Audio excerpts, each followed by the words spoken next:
it's Ivy Slater, and you're listening to Her Success Story Podcast, a show where gutsy businesswomen share their success journey.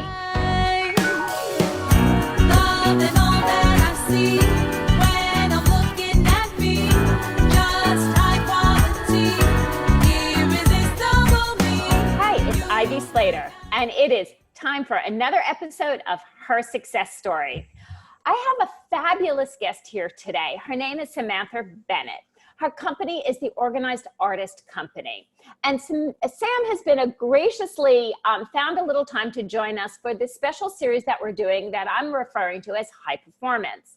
I talk about high performance because we're interviewing people with backgrounds in some form of the arts or sports and how this impacted them in being the leaders they are today. Let me share with you, Sam's background is originally from Chicago. She's a writer, speaker, actor, teacher, and creativity productivity specialist, as well as the author of the best-selling book, Get It Done, From Procrastination to Creative Genius in 15 Minutes a Day. Damn, I want this information, listeners. So without further ado, please welcome Samantha, also known truly as a friend, Sam. Thanks for being here today. Oh, thanks for having me, Ivy. Hi, everybody. So tell me a little bit. Your background is theater. Mm-hmm. So give us a little bit of the background because, I know when I was a kid as a dancer, I was like, oh my God, that's all I saw in my vision. That's all I saw in the life. That was my end all be all. Did you see yourself as theater as a kid as the end all be all? Absolutely. It was all I ever wanted to do. Somebody asked me one time what was the first show I remember doing. And I said that I remember doing a production of, in kindergarten, of Stone Soup, the folktale Stone Soup. Yeah. And my mother happened to be standing there and she said, oh, Sam, she goes, you didn't just do it. She goes, you produced it. You made them do it. You brought in the script and you brought in the costumes and you made them do it. Now, I'm 4? I mean, I'm not sure how I even knew what a play was, but that was all I wanted to do. I was that theater kid. I went to theater camp. I went to college for theater. Like, that was it. And I had a really, and I still work as an actor, and I had one of those acting careers that went well enough that you don't want to give up on it, but never so well as to actually be able to support a person. So, I left Northwestern University to go work at the Second City, which was amazing, this amazing sort of apprenticeship with some of the greatest minds in comedy. And that's a coup unto itself to have that type of opportunity. Second City is the top of its game. Oh, yeah. Yeah, it was a big deal. And it's funny, there's a picture from my first wedding, and I'm there in the big white dress because it's my wedding. Yeah. And my then husband. Wedding day, big white dress. Wedding day, big white dress. And my then husband, who's still a good friend and a genius, is standing next to me.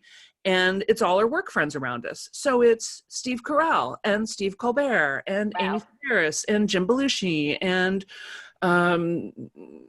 Kelly Leonard, who ended up running the Second City, and Charlie Hartsock, and Just to name a few. Just a few of our friends, hanging around. But we were just kids hanging around. We were just kids doing comedy in a van, touring around the country. And it was great. It was hard. It was fun. It was hilarious, and it was great. And then we moved out to LA, where again, I booked the first sitcom audition I went on. I was on the Drew Carey Show. I worked just enough, again, that you didn't want to give up on it, but financially. But it doesn't pay enough bills to actually build a sustainable life. Right. So that meant that I had a zillion different projects and shows and part-time gigs and full-time gigs and half-time gigs and under-the-table gigs and sideways gigs and then auditions and teaching and, everything else that I was doing. So I had a very full, very creative, fulfilling life, but even that wasn't really making anything work financially. I was just sort of barely getting by from bit to bit. So I was really good at being broke. I shopped at thrift stores. I can make anything out of beans and rice. It's the early years of a performance career. Yeah. Of an art career. Yeah. of anything in the arts. And of course, then everybody thought I was insane. Now the gig economy, like Now it's a lifestyle. I look absolutely prescient, but at the time, everybody was worried. Everybody was worried about me. But along the way, I got really interested in this question of how do creative people make decisions? I want to touch on that for a second. How creative people actually make decisions. And I think one of the most difficult things for so many leaders is the component of consistently strong decision making. And money loves decisions, and money loves speed. And tell me more. Yeah, it's one of the things that improvisation teaches you, honestly, is just making strong decisions really fast and going with it. And then if that doesn't work, make another decision. Like, it's fine, just keep going.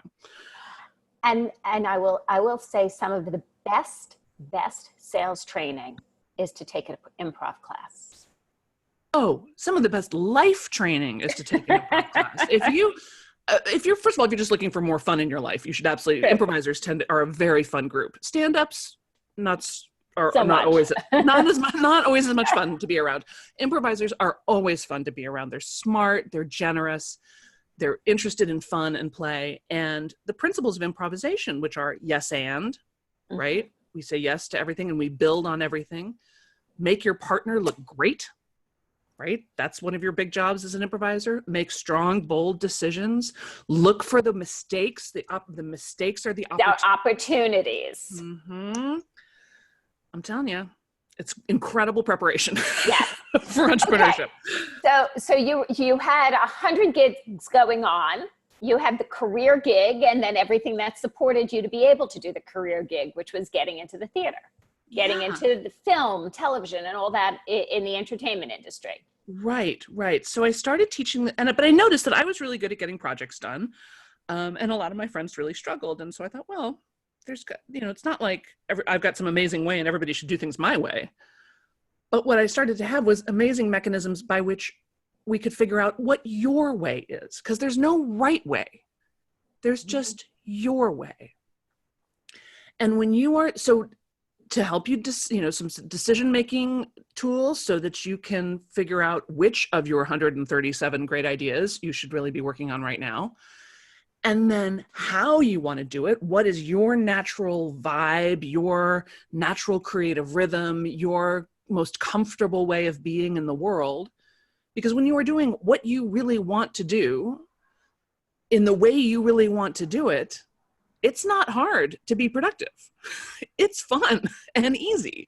And you really enjoy the process. So no matter what the result is, you are having an experience that is enriching to you. So here's the idea. Where did a business come out of it? So you see a problem, right? So the beginning of all businesses is identifying what problem does this business fix? Yeah. Okay. So you identified a problem and you knew you had insight to the problem. That doesn't make it a business. What happens? Shockingly enough. Shockingly enough. You'd think that would be enough, but it's not. Much to many people's surprise, be that as it may. Yeah. So it was this Get It Done class, like I said, I started teaching it in a church basement in Van Nuys to like 11 people. And maybe I was charging them $75, and feeling really shy about it.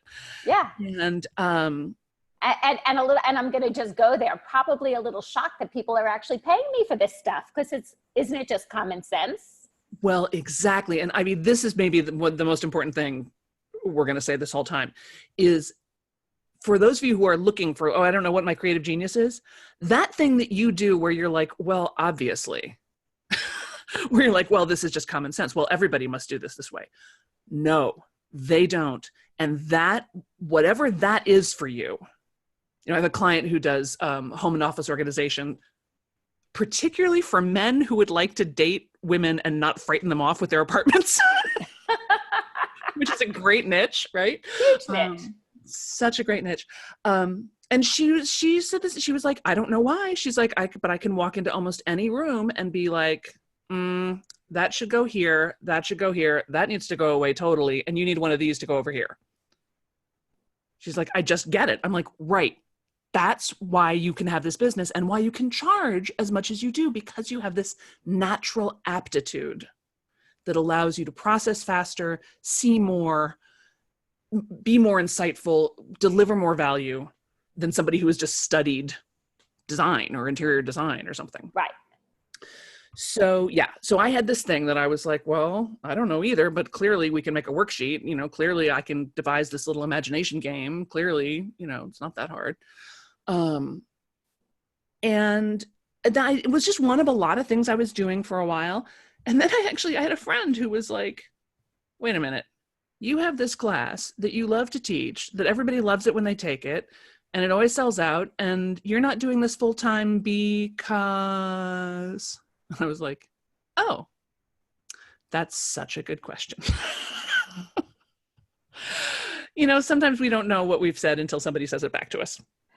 Well, very often, we don't know what we see and do right in front of ourselves until we see it from somebody else's perspective from the outside in. Exactly. So in early 2009, a gig, I had a gig that was really good, and then they laid off like 2/3 of their workforce, including me. And a project I thought I was going to do fell through. And I was sitting at my desk thinking, oh no, great. Now I got to get another gig. Ugh. And then I thought, well, I wonder if I could do the organized artist company full time. And then I thought, I guess I need business cards. Like I knew nothing. What I did not realize, though, is that all of these gigs that I had been doing my entire adult life had actually given me a really interesting background in business and small business and entrepreneurship. There you go. What I had learned delivering flowers, what I had learned producing radio dramas, what I had learned, doing additional voice recording for Melrose Place, like all this stuff I had learned started to come into play. And I got myself my own personal MBA as fast as I could. I read everything. I went to every seminar. I went to every webinar. I got Infusionsoft almost right away. That's a bold step. That's a big decision, because Infusionsoft, especially a few years back in the day, I'll put it that way, in the early stages of online marketing, Infusionsoft was the most expensive, the boldest in tools. 100%. They were the only game in town. I mean, it drove me nuts that every time I had a class, I was going through my list like, okay, I should invite this person. I should invite this person. I think this person already took this class. I think this person lives in Chicago. I don't know who that person is. Like, my list was starting to outgrow my brain. Right. And I couldn't believe that with everything computers could do and everything the internet could do, there wasn't something that did this. And Infusionsoft was, in fact, the only game in town. It was $5,000 to get in the door that I did not have. Really? As such an advanced business owner and advanced starving artist? Why not? I had no budget. Some people go and start their own business and they're like, well, I have a 401k, or, well, I had some money. Well, my aunt had left. No, I had nothing. But I knew it was where my business was going. Right. And so I just said yes. I just jumped off the high dive. I said yes. They gave me a hugely extended payment plan. I taught it to myself in a weekend. Wow, that's impressive. Well, I didn't know it was supposed to be hard. Okay, let's go here for a second. Yeah. Okay, because this is a really key point. So Infusionsoft is a complex marketing component, system, whatever. Infusionsoft text, people take months to learn it. And there's so many things like in this lesson that when we don't know something's supposed to be hard, we just look to it to approach it. And how did you look to approach that you were able to master it in saying, I don't know, this is supposed to be hard, so this is what I did? Yeah, honestly, I was so terrified by the amount of money I had invested that I needed it to pay for itself before the American Express bill came. Mm-hmm. And this was when I found something out very valuable about myself, which is that I perform extremely well under intense financial pressure. This is not true of everyone, right? So But here's a question, Sam, and I'm going to interrupt you here. By being a background in improv, a background in the theater, that's performing usually 8 shows a week, 8 days a week, 7 days a week at a high performance level. When things go wrong and you become used to pressure. Do you think, is there any correlation there? absolutely. Absolutely. You separate out performance from feelings, really. When you're in a show, it doesn't matter that you're sick. It doesn't matter that your cat died. It doesn't matter that you don't feel well, or you don't feel pretty, or you don't feel good. It doesn't matter. You've got a show to do. So you suck it up and you do it. And this particular kind of grit, this ability to see a project through, because the other thing that happens is, a week before opening, everything's a mess. The tech doesn't work. That joke doesn't work. This guy's got bad breath. This girl still doesn't know her lines. This number has never worked. Like, it's a disaster. It's always a disaster. And yet you are opening on Friday. And you open on Friday. And some way or another, it always works. And in that same way, there's a fiscal responsibility. People invested, they bought tickets. Friday can't change. And in the same way, the American Express card and the American Express bill wasn't changing. It was showing up on whatever day that is, the 10th of the month, the 15th of the month, the 20th of the month. It is. And it's, I'm curious if you're seeing if there is a correlation here between both sets of thinking. Absolutely. Absolutely. This just sort of never say die attitude. And realizing that, your feelings do not make a good CEO. Your feelings do not make a good CMO. You can't just market when you feel like it. You have to do it, for real. And it has to be, you have to show up. Another element here, and I don't know if anybody else has brought this up, it's not my favorite thing to talk about, but I think it's necessary, is I've also lived with depression and anxiety my whole life. And one of the ways I have coped with that is I kind of never give myself an out. If I commit to something, if I say that I'm going to show up on your podcast, or I'm going to go to this event, or I'm going to do this thing, I always do it. Because if I started to give myself the excuse of, well, I really feel miserable, I think I should just stay in bed, then I would never get out of bed. So I think I made the rule for myself early on that just like my word was my bond, and I kept my word, even if it was to myself. Right. It's interesting how that works. Yeah. So, okay. So you started realizing there's a business. I invest $5,000 in Infusionsoft. I decide that, okay, so I have to have something to sell before the bill comes in. So I spend the weekend to learn it. Mm-hmm. And then what? And then their little thing at the time was double your sales, and right. Sure enough, I doubled my sales almost immediately. And then I doubled them again.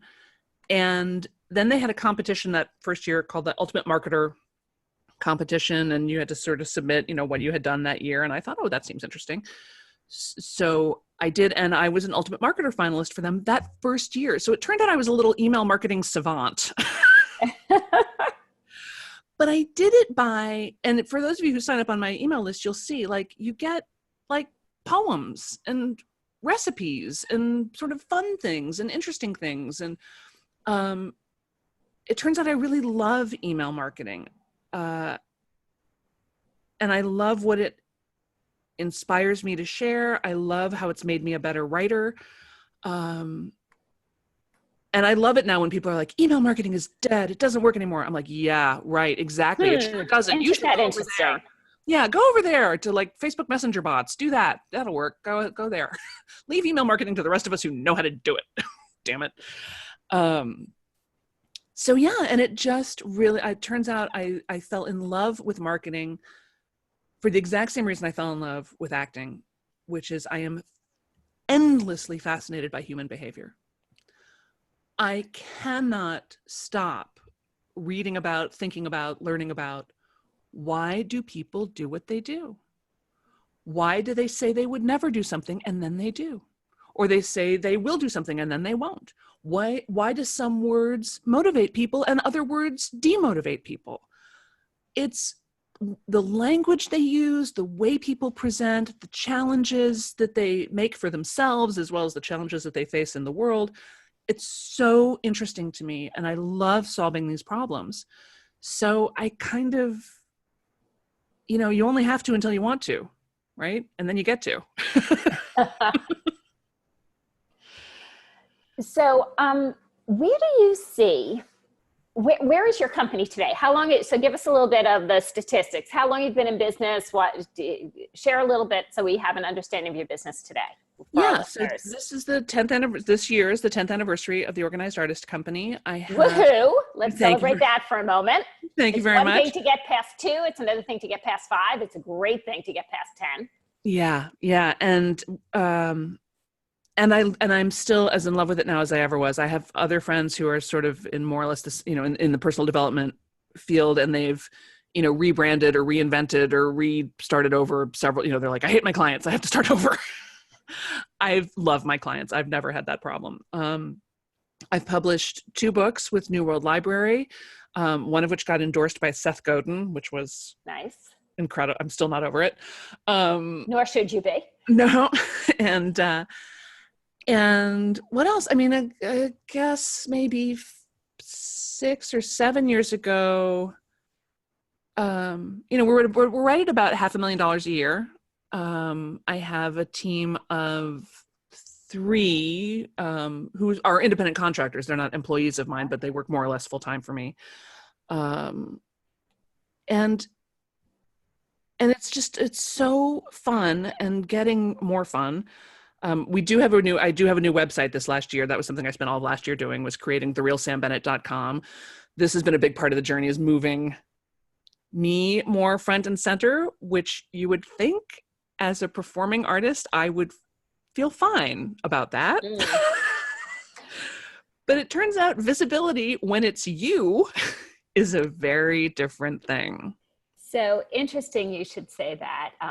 Slater Success is in our 11th year, and it took me the transition to get to do the new website that came out this spring, which had me front and center versus the brand front and center, was an internal growth process that I have worked with my own business and coaches over the years. I believe there needs to be somebody on IV, so I don't stay in my business. I stay on my business every so often. And I'm a huge believer in self-growth and self-development. I myself hired a major coach to help me through the internal piece of putting myself out there in that way. So congratulations to you, Sam. That's huge. And right back at you. It is no joke. And again, for a lot of us in the performing arts, I don't know about y'all, but I'm not exactly a member of the Happy Childhood Club. And the ability to turn invisible at a moment's notice was an important survival skill, right? So it's not surprising that then, however many years later, you're turning to yourself and saying, okay, go get him, Tiger. And like, that doesn't feel safe. I don't think. And if you do not investigate what's really going on there, check into those upper limit issues, get a coach. I don't know how anybody does any of this without coaching and mentorship. I have invested well over $100,000. I don't even know how much. Well over 100, and I own it. Yeah, well. And I would do it again twice over. I mean, I agree with you 1,000%. Every time I will say I've invested, and I'm curious to see your point of view on this. Every time I've invested, and there's been some great investments and some that weren't so good, but it's what you said earlier about making a decision and then making that decision right. That's right. I have gotten a return on investment in the long run, not always immediate, on every investment I have made. And sometimes it's making that decision and investment smarter. Absolutely. Times 10. I mean, first of all, the other people you meet in those programs and coaches and, and events and those relationships are priceless. And, you don't know what you don't know. You can't see what you don't see. You have to have somebody and be careful who you sign up with, right? If you're looking for a coach or mentor, find somebody who has done what you want to do already, is better at what you do than you are, and whom you admire and love and respect, and you feel like they, at least to some level, love and respect you. Mm-hmm. That would be my criteria. But yeah, no, it's, and I've got mastermind groups. I've got like, absolutely. It's a lonely business being the CEO. There's a lonely place, there's a lonely space at that top level. Yeah. And you need people who can call you on your shit. You can need people who can point out opportunities that you're not seeing. And this is, it's absolutely true. Entrepreneurship, small business is the single greatest tool for personal development and spiritual growth ever of all time. Like, you can throw out the entire shelf of books you've got because if you're running a business, every result you have, you are 100% responsible for. So if you're wondering where you're screwed up, just look at what's not working in your business, because guess what? It's you. That's right. It's you. Oh, I don't have enough clients. Really? Do you not have enough clients? You're telling me there's not enough people in the world? That seems unlikely. So where are you not talking to people? Where are you not being clear enough in your messaging? Where are you not standing up tall enough that success can even find you? Oh, my clients love me, but I never have any money. Well, are you not charging enough? I can almost guarantee you're not charging enough. Pretty much everybody listening could 3 to 10x their prices right now. Correct. And in the same way, when people say, well, I'm doing great. I just have conversations with people and they're signing up. I'm like, so are you telling me your conversion rate is above 80%? And they're like, oh yeah, absolutely. I said, well, either you're actually not tracking everything or you're undercharging. Right. I said, there's a lesson to be learned. Or you get people who are like, oh no, the business is great, but I'm exhausted and stressed out and, my adrenals are shot and, I'm losing my mind. I'm making myself sick running my business. Yeah. And there's another theme in entrepreneurship and business ownership. It's, I'll always say a business is the support mechanism for all of us to live the life we want to live. The business is not the life we want to live. It's a support mechanism to live. So when's the last time you stopped, really created the life and understand the life that you are living and want to live, and what your personal goals and drives are? And make sure the business you create, and it doesn't matter if you're in year 1, 5, 10, or 20, take the moment to realign there. And here's the most amazing tool that has helped me do that. I don't know how I lived without this before, is a scheduler. Oh, tell us more about this. Yeah, it's just a calendar link, right? So, because I'm so 1987, I still keep a date book. I like that. I respect that. I have a paper date book. And when somebody figures out a better technology, I'll use it. But for right now, paper and pen is what works for me. But I also, of course, have a Google Calendar so that my team knows where I am, and we can communicate that way. So there's all kinds of services that do it. Calendly is very nice, and I think they're free. I use Appointment Core, but whatever. There's a ton of them. There's Calendly, there's Appointment Core, there's Time Trade, there's many, many others. It doesn't matter what system you use. It's about making the decision to choose a system. Right. So the system, because here's the problem. I, like a lot of people, probably you too, I've got a big red button in the middle of my chest that says, I'll help. Sure, I'll help. Oh, so my goodness, that's on your chest too? Yeah. So somebody says, hey, Sam, could you thus and that? And if you just ask me in the moment, I'll go, yeah, sure. I'd be happy to. Of course. Thanks for thinking of me. And then I end up super overscheduled and exhausted. This serves no one. Right. So now I say, that sounds great. Thank you so much for thinking of me. Here's my calendar. Can I take 10 minutes of your time, Sam? Sure. Here's my calendar link. Now my calendar has blocked out. I don't like to work Friday afternoons. So you can't book a time with me on Friday afternoons. I go to CrossFit. You can't book a time with me during CrossFit. I have date night with Luke. You can't book a time with me on date night. So people are like, oh, I don't have time. I don't have time. No, you do have time. You're just spending it on other things. Correct. And I just want to point out what you're doing, okay, for our listeners here. What Sam is talking about is she's putting her life priorities as her number one, and her business is thriving because she has taken the time to get in alignment with the idea of, well, what's important in my life? Well, guess what? Date night with her husband is really important. Yeah. And that comes first. Her Friday afternoons, CrossFit, our daily our daily health and wellness activities that help us move forward is so important to us. And the business thrives when we have the clarity there.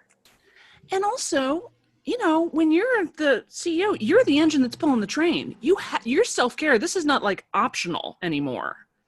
And this is something I learned as an actor when, like I said, I had this crazy, crazy life with all this stuff going on. But on days that I had auditions, oh no, I cleared the decks. I went and worked out. I took time to do my prayer and meditation work. I looked nice. I dressed up. I worked hard on my piece. On the audition, I would usually schedule something nice for after the audition, like have coffee with a friend or something. And I wouldn't answer the phone, particularly if it was my family. Mindset. Right. Mindset. I really protected my space and my energy so that I could walk in there and give them the best 3 minutes possible. And then at one point I finally went, wait, so this isn't my everyday life because, right? These same little slow dawning insights of like, wait a minute, what if I took this good care of myself all the time? What if I could show up everywhere like this? And there's this real insidious belief of like, oh, I can't take time for my creative projects. I can't take time to work out or take care of myself because that's selfish, right? I don't want to be selfish. None of us want to be selfish. But you've got it backwards, right? Because what's selfish is you showing up exhausted and stressed out and underfed and undermeditated and undercuddled and under everything with no sense of humor, and the rest of us have to deal with you like that. That's selfish. You take a minute, you show up rested, prayed, walked, fed, patted, we love that version of you. There's a light in your eyes. You can listen. You're not so reactive. You don't take everything so personally. Like, that is a generous act. So, Sam, in wrapping up today, a couple of things. If you were to give one piece of advice to women leaders, what would that be? Don't shoot me for this question. No, I'm just trying to tune in here. Wait, if I had one piece of advice, I think the main thing I would say is whatever it is that you have in your life that really lights you up, the creative work or project or, the novel you've been working on, the guitar playing, the singing, the yoga, the thing that you do when you're doing it, you just feel great, whether or not it's related to your business. Put that at the top of the list. Spend 15 minutes on that every single day. Because your life is now. There's no such thing as later. And we're all old enough now. We have friends who are no longer here to do their work. Very true. Right? We don't have an unlimited amount of time in which to do our work, and we do not know how much time we have. So this idea of like, oh, I'm going to be miserable now so I can be happy later, that's bullshit. So let's just turn that around. Like, and not that every day is going to be all roses and sunshine. I'm not saying that, but I'm saying you have more control and power over your life than you are allowing yourself to know that you have. So take that 15 minutes a day to do the things that matter most to you and show up in the world as that fully lit up, enriched, wonderful version of you that we all love so much. And how can our listeners know more about you, stay in touch with you? find out saying, damn, I want to know a little bit more about this productivity thing. Yeah. So the books are available in, Amazon and Barnes and Noble and your local bookseller and stuff. They're all Kindle and audio books and all that. You can also go to therealsambennett.com. Yay. Yep. And yes, my new URL, me front and center. And hop in. The opt-in there is the Procrastination Domination Starter Kit, which is one of my best tools at helping you figure out which of your 137 projects you want to do right now. There's also a really good, very simple tool in there about handling compliments and criticisms. Because, criticisms are tough, but sometimes the compliments are worse, right? Exactly. Like, oh no, everybody thought it was great. Now I got to be great all the time. It's too much pressure. Expectations. Right. So everybody thinks I'm this and I don't think I am. Right. So it's Who am I? Yeah.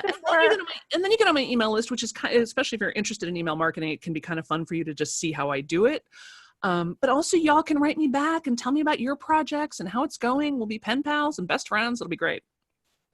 Awesome. Sam, I can't thank you enough. I can't thank you enough for the amazing tips, advice, conversation, and insight to seeing that, hey, especially in the arts and theater and this whole background piece, that people don't say, oh, well, those aren't the business people in the world. The creatives aren't the business people. That you have taken a stand and have created success on your terms for your life, with the confidence and understanding that the background of high performance is a huge asset to yourself and to business. 100%. I mean, thank you so much for creating this conversation. I think it's really exciting and important. And you have totally touched on one of my pet peeves, which is this, as in my experience, creative people make the best business people, because really, what is business about? It's about helping people. It's about solving a problem, like you said, right? It's about solving problems. It's about helping people. It's about being authentic and real in the world. And it's about telling great stories. And there's nothing like somebody from the theater to share a great story. Amen. Thank you, Sam. You bet. Listeners, for more episode of Her Success Story, please feel free to subscribe. Hit that button at the bottom and subscribe. We will show up in your inbox with new content every Monday. Please leave us a note, what you found interesting, intriguing, and what else you want to hear. This is how we can serve you. Thank you for joining me here today. To shine.